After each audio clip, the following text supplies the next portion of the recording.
Yo Dan, what you doing? I just finished a build in the Phanteks XT M3. Wait, and you didn't film anything leading up to it? What about all the case details? We're gonna do this video a little different this time. How so? So normally with any case review, I fully go over the case and all of the details, but as you can see, the build is already done.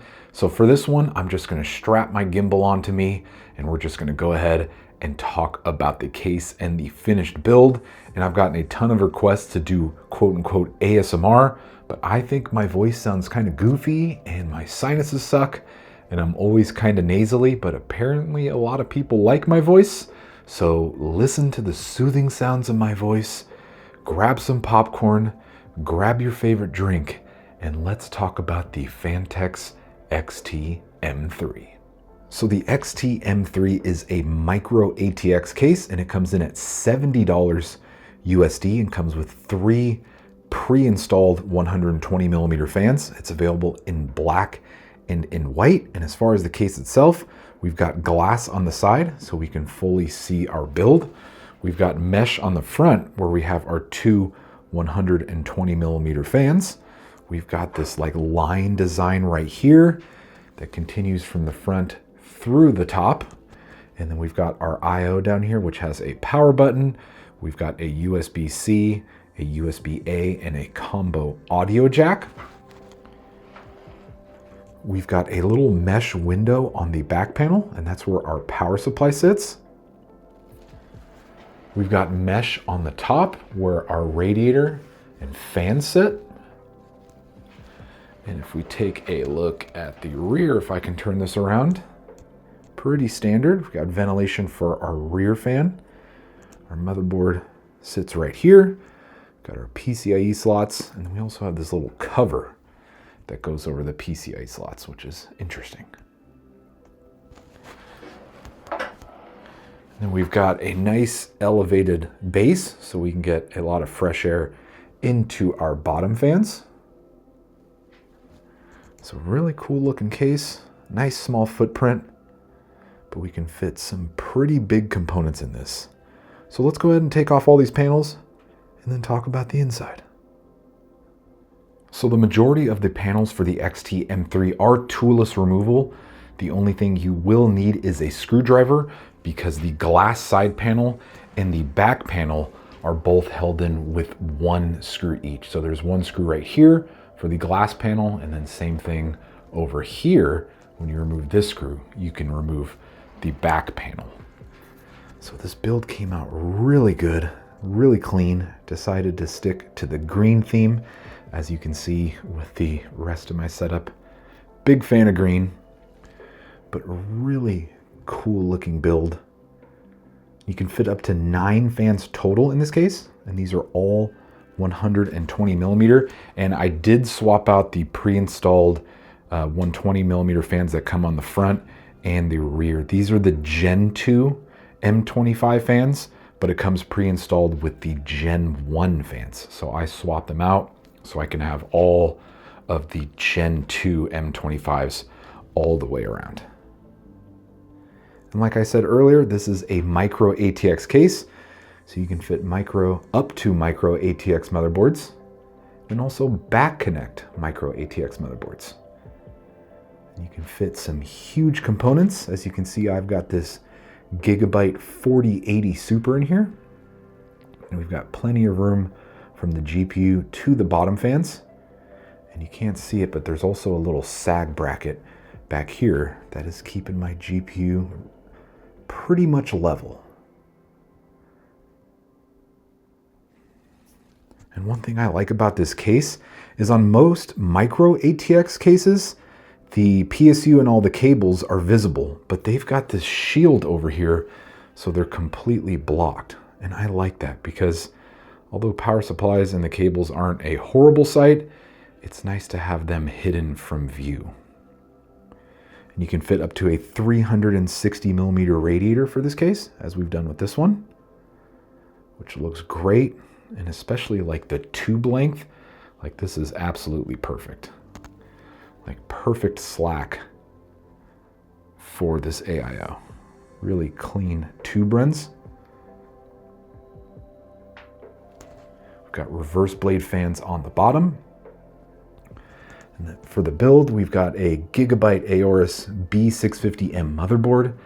We've got a 7800 X3D CPU, Team Group T-Create RAM, 32 gigabytes, the Gigabyte 4080 Super. Got a Phanteks AIO, and I'll basically have everything listed down in the description if you want to check out the full build list, if you want to try to tackle this yourself. Here's a shot of the top. Nothing up here is removable. You do have to mount the AIO into the case, while some cases do have like a separate little bracket where you can mount the radiator to it and then mount it in this case. This one, you just kind of have to put the AIO in, but it's super easy. No complaints there. Let's go ahead and take a look at the back, because for me, this is the star of the show. And as you can see, the Dancam signature cable management is in full effect. So we've got our Phanteks PSU, and it's really interesting because like you saw earlier, the case has that little mesh window right here for the power supply to get fresh air. So the power supply mounts vertically, and if we take a look at the top, the case itself comes with this extension cable. So you plug the extension cable into your power supply, and you can see we've got our on and off switch right here. So the cable gets plugged in, and then it gets routed all the way right here, and then you plug your power supply cable into the back.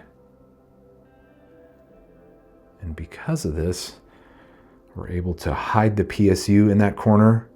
Then they've also got this plate right here. So this is removable. There's just one screw, and the majority of my cables are back here. So although it's not the cleanest back there, who really cares? It's being covered. And then what you can see is nice and cable managed. And we've got the Phanteks controller, and this is just magnetized to the back of this. So you can see I can kind of move it around if I need to. And then we've got PCIe power for the controller, and then basically everything else, all of our fan cables are kind of in this group of cables.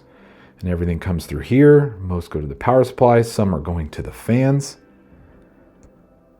But really clean. This one probably took me about an hour to fully cable manage. So not a long time, but for some people, they don't want to spend any time on cable management, but I always do, because this is honestly my favorite part. And seeing it now makes me wish I would have gone with some zip ties right here to kind of complete the zip tie look all the way through. But regardless, still really, really clean. And I don't think I'm going to take off this plate because I don't want to show it off because it's not too pretty. But really clean back here. I think this would make for like a really good like entertainment system TV. Excuse me, entertainment system like out by your TV. Like maybe use this out in your living room, because my lens is going to make it look bigger than it actually is, but it's a pretty small case. It's not quite on the level of ITX, but for m-ATX, it's pretty small. And the build process was super easy. I actually didn't run into any hiccups. It's always usually the software side with Windows and then getting all the fans set up to control RGB. But I've got all these fans plugged into the controller, and the controller just goes straight to the motherboard, to a PWM header and a 5-volt ARGB header. And then I use the Gigabyte software to control fan speed and all of the RGB. So it all syncs up nice and easily, and that's the fans, the AIO, and the GPU. You can see we've got the green Gigabyte lettering.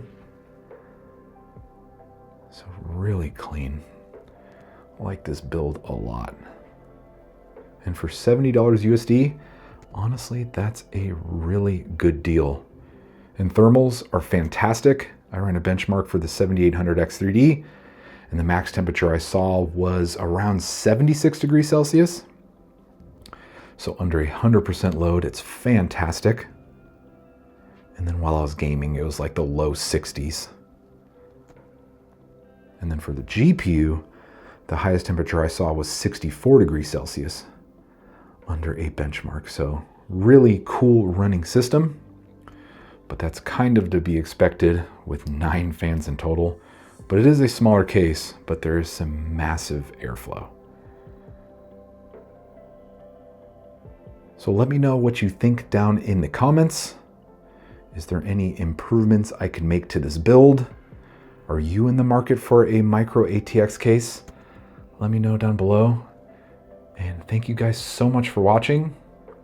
Subscribe if you enjoy my content, like the video, share it. Do what you got to do to get the Dankamyouknow name out there, because your boy is steady on the grind and trying to get his name known out there. Once again, thank you guys so much for watching, and I'll see y'all in the next video.